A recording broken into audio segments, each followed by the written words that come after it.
lebih kenal mengenali. Saya seperti nama yang tertera di hadapan, sebenarnya bukan ustaz. Walaupun istilah Arabnya untuk ra'ikan sahabat boleh panggil ustaz, tapi budaya orang kita Malaysia, orang Melayu, kalau ustaz tu tinggi makam dia. Jadi saya sebenarnya seorang guru, kaunselor di sebuah sekolah, dan sekarang waktu cuti sekolah. Sehingga malam ini lepas tazkirah di sebuah tempat, baru saya akan kembali semula ke tempat saya di Batu Kurau, Taiping, Perak. Lebih kurang hampir dengan tempat Ustaz Nazri juga. Satu kawasan dengan beliau. Esok memulakan semula tugas selepas diberikan cuti oleh kerajaan yang memerintah negara kita. Bila diberikan cuti, kita pun bertugas pula dengan kerajaan yang lebih besar lagi, iaitu kerajaan yang memerintah langit dan bumi. Bukan part time kerja kita ni, tuan-tuan. Kalau kita boleh bekerja dengan kerajaan yang memerintah negara kita, kenapa kita katakan part time bekerja dengan kerajaan Allah? Kerana itu yang lebih full time. Kerana Allah lah yang maha berkuasa melahirkan kita ke dunia ini, insya-Allah. Jadi muslimin dan muslimat, mukminin dan mukminat yang dirahmati Allah Subhanahu wa taala. Bila kita ceritakan tentang la'allakum tattaqun yang menjadi prasyarat untuk kita catatkan nama kita di dinding-dinding syurga. Jadi pagi ini sesuailah kita bicarakan sedikit tentang satu tajuk yang insya-Allah saya cuba seringkas mana kerana mungkin walaupun hari ini kita menyambut 52 tahun kemerdekaan, mungkin kita ada tanggungjawab lain hari ini. Tajuk yang kita nak bicarakan serba sedikit hari ini iaitu tentang kerinduan syurga. Syurga, tuan-tuan, rindukan kepada beberapa golongan manusia. Dan sebentar nanti kita akan lihat berdasarkan hadis Rasulullah sallallahu alaihi wasallam kepada golongan manusia yang manakah syurga rindukan. Kita tentu teringin kalau kita dirindukan oleh orang yang kita cintai.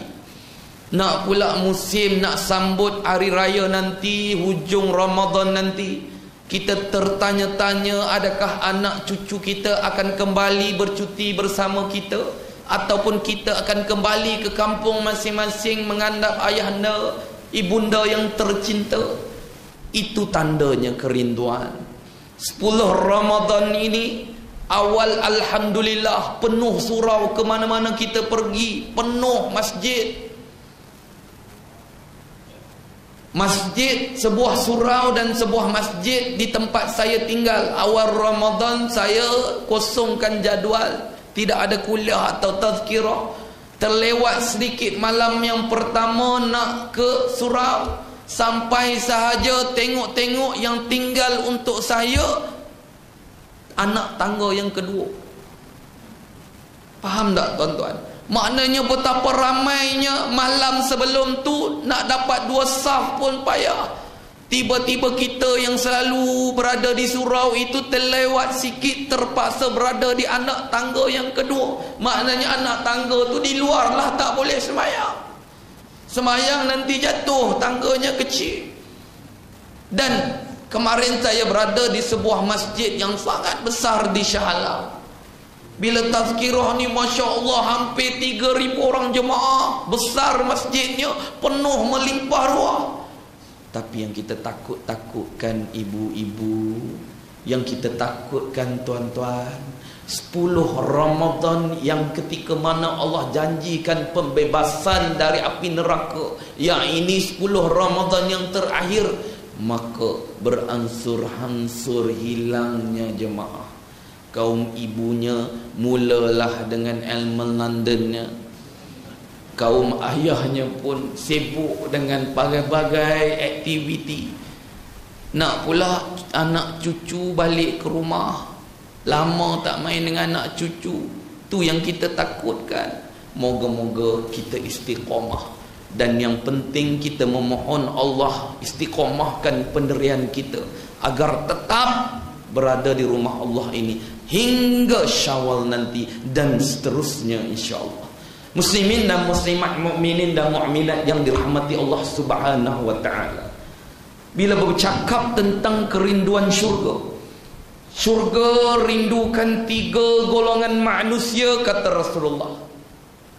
Saya ambil pengajaran sahaja dari hadis Rasulullah ini.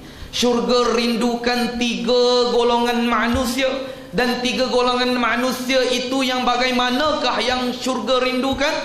Yang pertama, Rasulullah sallallahu alaihi wasallam apabila membicarakan tentang kerinduan syurga ini, Rasulullah bicarakan kepada sahabat, wahai sahabat-sahabatku, syurga rindukan 3 golongan manusia, dan golongan manusia yang pertama ini yaitu mereka yang berpuasa di bulan Ramadan.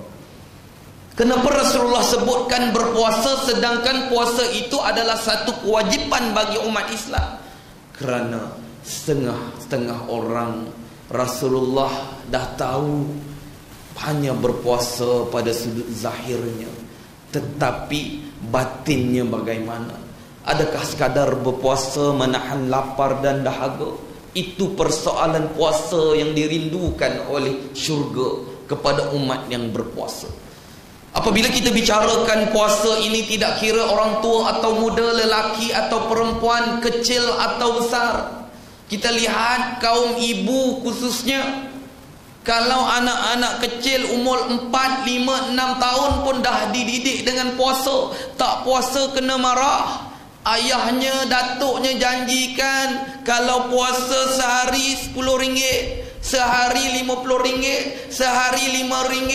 Kalau tak puasa tak dapat baju raya, tak puasa kena marah dengan ibu, dengan ayah.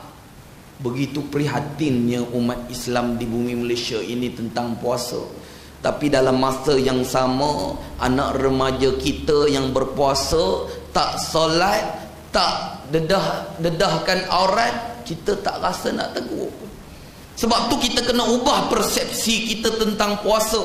Kadang-kadang bila kita lihat ibu bapa tekun sangat ajar didik anak puasa, sampai yang umur 5-6 tahun menangis je, lapar, paksa juga. Sebab apa? Anak jiran boleh puasa, anak saudara mara kita boleh puasa, malu nanti ditanya. Tak malu ke adik? Adik tak puasa. Sedangkan apabila anak kita tak solat, adakah kita janjikan sekali adik solat RM10? Tak janji pun kita.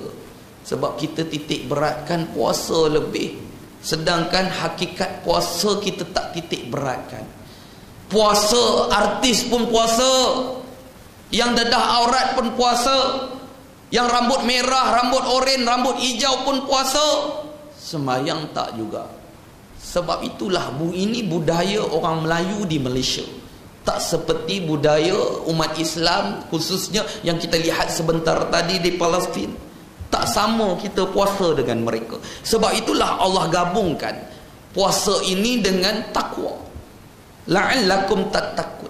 Maknanya di sini Allah syurga rindukan mereka yang berpuasa di bulan Ramadan. Dan muslimin dan muslimat, kita lihat bagi mereka yang berpuasa menikmati 2 kenikmatan. Kata Rasulullah, mereka yang berpuasa menikmati 2 kenikmatan. Yang pertama, kenikmatan di dunia ketika nikmati juadah, kata Rasulullah. Dan yang keduanya di akhirat, ketika bertemu dengan Allah di akhirat. Tuan-tuan, nikmat buka puasa. Sebab itulah puasa ini menguji kesabaran.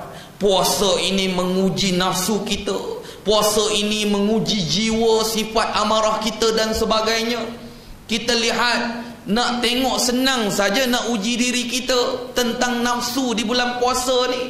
Pergi bazar Ramadan pukul 6, tengok minuman yang dijual, hijau, putih, merah, kuning, oranye. Kalau boleh 7-8 color semua kita nak bawa balik. Cuba kadang-kadang kita bertemu dengan sahabat di bulan Ramadan, di bazar Ramadan, cuba kita nak bersalam dengan dia. Kadang-kadang bila angkat dia tangan, rupa-rupanya penuh